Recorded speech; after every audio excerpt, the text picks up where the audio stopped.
आज आपने देखा कि सुप्रीम कोर्ट का जजमेंट आया है आम आदमी पार्टी पे, और कब से हम लोग दिल्ली की सारी जो बीजेपी की थी, हमारी संगठन ये बोल रही थी किस लेवल का करप्शन है। आज वो करप्शन एक लेवल से प्रूव हो रहा है, और दिल्ली के आगे क्या है उसका डिटेल में हमें बताएंगे सुधांशु त्रिवेदी जी, हमारे senior spokes person, senior leader, हमारे मेंबर ऑफ पार्लियामेंट। सुधांशु जी। मित्रों, कट्टर ईमानदारी के किरदार के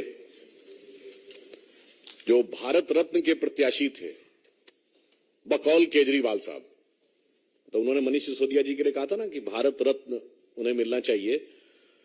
तो भारत रत्न के प्रत्याशी पूर्व मुख्यमंत्री, पूर्व उप मुख्यमंत्री श्री मनीष सिसोदिया जी, जो वर्तमान मुख्यमंत्री केजरीवाल जी की तरफ से भारत रत्न के प्रत्याशी थे, अब उनकी पार्टी के लाल और जवाहरात जितने भी हैं वो अभी फिलहाल हवालात में हैं। और पिछली सर्दी से इस सर्दी का मौसम आ गया, इस दरमियान 6 बार उनकी बेल एप्लीकेशन रिजेक्ट हुई है। 6 बार जमानत की अर्जी रिजेक्ट हुई। और इस बार जो सर्वोच्च न्यायालय ने अपना ऑब्जर्वेशन दिया है, जो प्रेक्षण दिया है, वो एक मामले में और भी गंभीर है। कारण केजरीवाल जी पूरी नाटकीयता के साथ यह बात बार बार बोलते थे कि पैसा कहां है, पैसा कितना है। यदि आप आज के सुप्रीम कोर्ट के ऑब्जर्वेशन को देखेंगे तो उसमें सिर्फ जमानत याचिका खारिज नहीं की गई है, बल्कि 338 करोड़ रुपए प्रथम दृष्टया स्थापित होते हुए दिख रहे हैं। यानी जो वो पैसे की बात करते थे और जो मनी ट्रेल की बात करते थे, वो आज लीगली स्टैब्लिश होती हुई दिख रही है। यानी इस समय अब ये सिर्फ एक एलिगेशन नहीं है।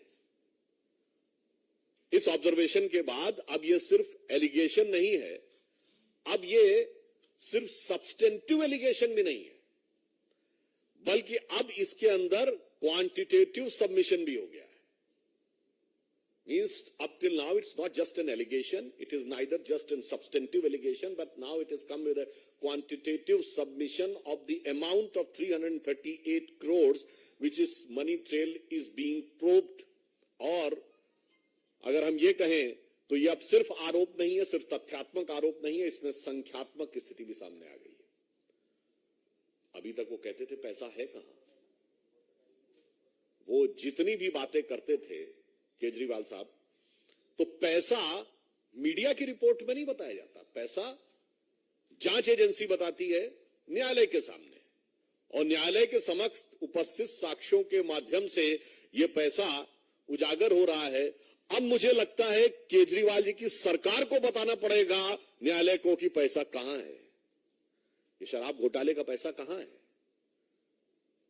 लगता डूब गया है पैसा। वैसे शराब में बहुतों का पैसा डूबता है, उन्होंने दिल्ली की आम जनता की कमाई का पैसा भी डुबोया है। और मुझे लगता है कि वो ऐसे डूबे होंगे कितनी आसानी से इसमें उबरने का चांस नहीं है। जो कहा गया ना कि शराब के लिए कि हजारों घर हैं डूबे बोतलों के बंद पानी में, जो इसमें डूबे वो न उबरे जिंदगानी में। तो I am having serious doubts कि whether they will be able to overcome out of this case of corruption.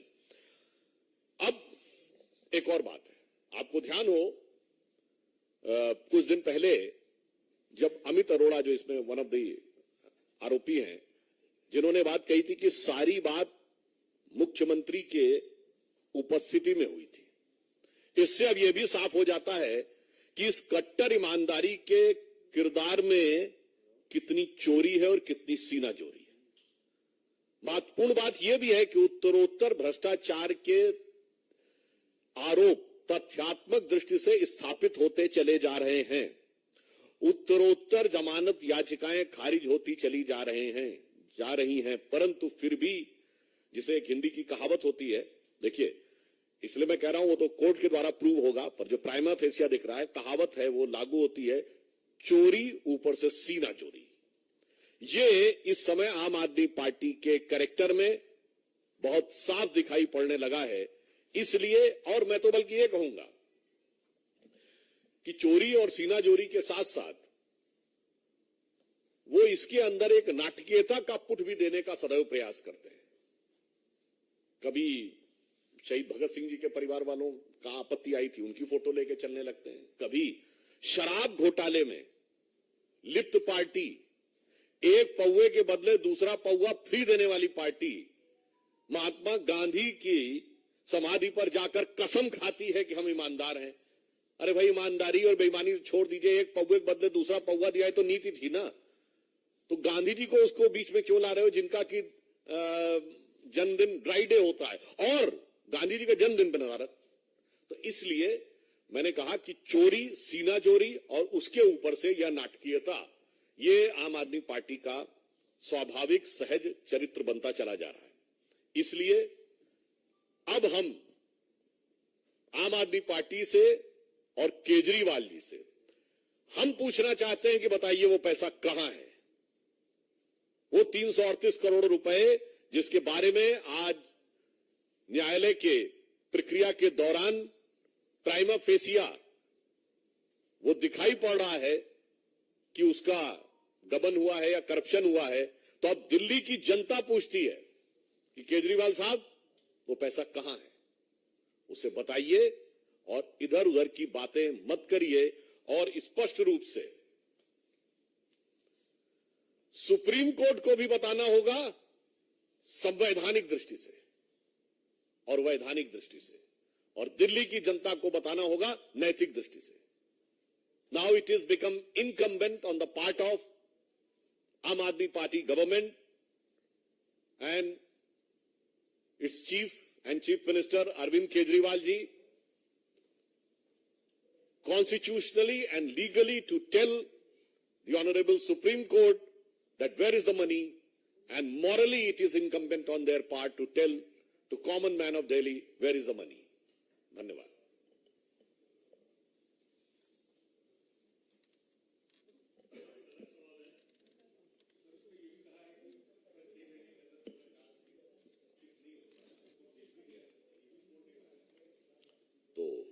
अभी तो जांच चल रही है, जांच जैसे जैसे आगे बढ़ेगी तथ्य सामने आते जाएंगे।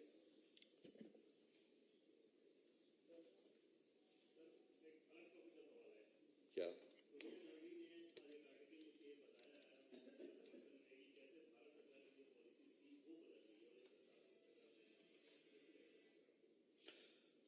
देखिए, हम सिर्फ इतना कहना चाहते हैं कि आतंकवाद और अंतर्राष्ट्रीय नीति पर राजनीति नहीं, राष्ट्र नीति होनी चाहिए।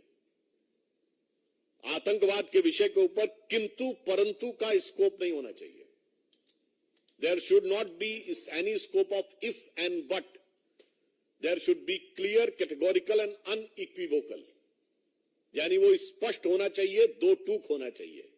और ये दुखद बात है कि कांग्रेस पार्टी जिस प्रकार की नीति एडॉप्ट कर रही है इस मौके के ऊपर, वो भारत की प्रतिष्ठा और गरिमा के अनुरूप न होकर क्षुद्र वोट बैंक की राजनीति से प्रेरित है। मैं उन्हें याद दिलाना चाहता हूं कि इजराइल के साथ राजनीतिक संबंधों की शुरुआत स्वर्गीय राजीव गांधी जी के समय में इसकी भूमिका बनाई गई, और 1992 में पीवी नरसिम्हा राव के समय में भारत ने स्थापित राजनीतिक संबंध बनाए।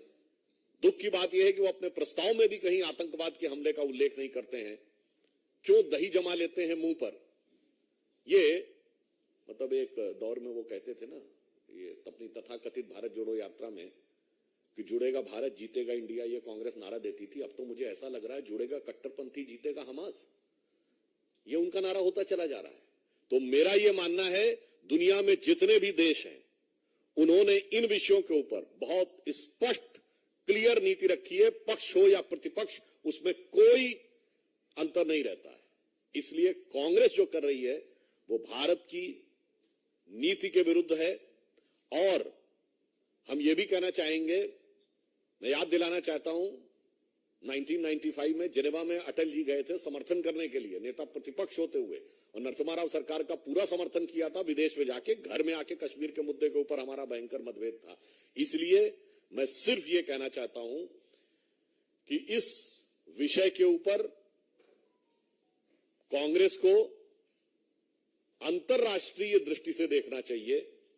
अगर मानवीय संवेदना है तो पूरी मानवीय संवेदना से देखना चाहिए। भारत सरकार का रुख एकदम स्पष्ट है कि हम फिलिस्तीन का एक स्वतंत्र राज्य के रूप में उसके अस्तित्व को स्थापित करने में इजराइल के द्वारा शांतिपूर्ण वार्ता के द्वारा सौहार्दपूर्ण सह अस्तित्व के साथ समर्थन करते हैं। अब जब न वार्ता हो, न शांतिपूर्ण हो, न सौहार्द हो, न सह अस्तित्व हो, तो इसमें कौन सी चीज उन्हें नजर आ रही है जो भारत सरकार की नीति के विरुद्ध है, यह उन्हें स्पष्ट करना चाहिए।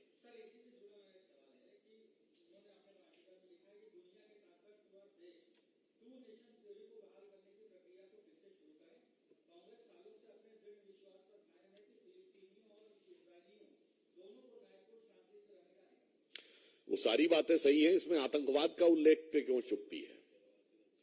और उन्होंने दूसरे देश तो क्या, पहली बात तो इस देश के ऊपर इस मुद्दे पे मैं एक और बात आपसे पूछना चाहता हूं। इससे पहले आप बता सकते हैं कांग्रेस के किसी नेता ने आर्टिकल लिखा हो किसी अंतर्राष्ट्रीय समस्या पे?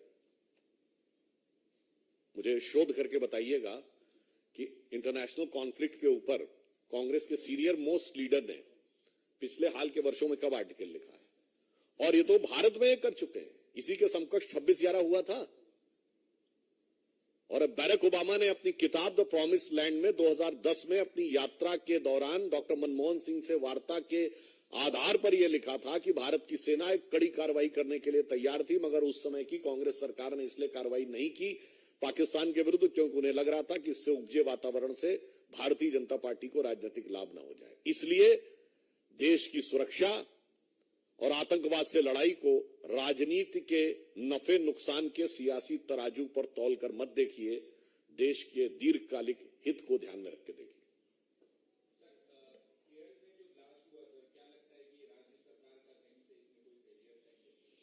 देखिए, मैं पुनः कह रहा हूं कि आतंकवाद को लेकर किसी भी प्रकार का किंतु परंतु राजनीतिक दलों में नहीं होना चाहिए। आतंकवाद पर राजनीति नहीं, राष्ट्रनीति होनी चाहिए। जांच की प्रक्रिया शुरू हुई है और उसके द्वारा यह बात सामने आएगी। परंतु मैं यह भी कहना चाहता हूं, आतंकवाद को किसी भी प्रकार का व्यवहारिक नहीं, नैतिक समर्थन देना भी, प्रत्यक्ष नहीं परोक्ष रूप से देना भी, किंतु परंतु कहकर देना भी, मेरे विचार से मानवता के लिए भी घातक है, राष्ट्र की सुरक्षा के लिए भी घातक और संवेदनशील है।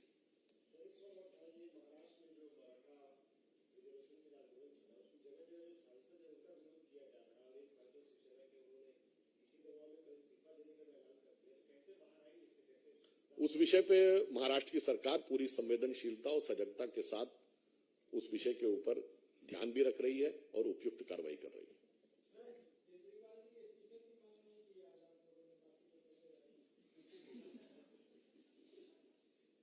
ऐसा है कि अभी तो शुरुआत हुई है, अभी पता नहीं क्या क्या निकलेगा। इस्तीफे से पहले तो उनके 3 लोग तो जा चुके, तो धीरे धीरे मोहब्बत करेगी असर धीरे धीरे वाली बात है। देखिए, पहले कौन गए? मंत्री। फिर एक स्टेप ऊपर गए, कौन गया? डिप्टी सीएम, मतलब सत्येंद्र जैन जी मंत्री थे। फिर उप मुख्यमंत्री जी गए, मनीष सिसोदिया जी। फिर संजय सिंह सांसद नहीं थे, संसदीय दल के नेता थे तो लीडर तो पार्लियामेंट्री पार्टी थे। तो अब देखिए धीरे धीरे क्या होता है। जांच एजेंसियां अपना काम कर रही हैं, जो जिस भी रूप पद पे होगा उससे निरपेक्ष रहते हुए वस्तुनिष्ठ ढंग से यानी ऑब्जेक्टिवली कार्रवाई होगी।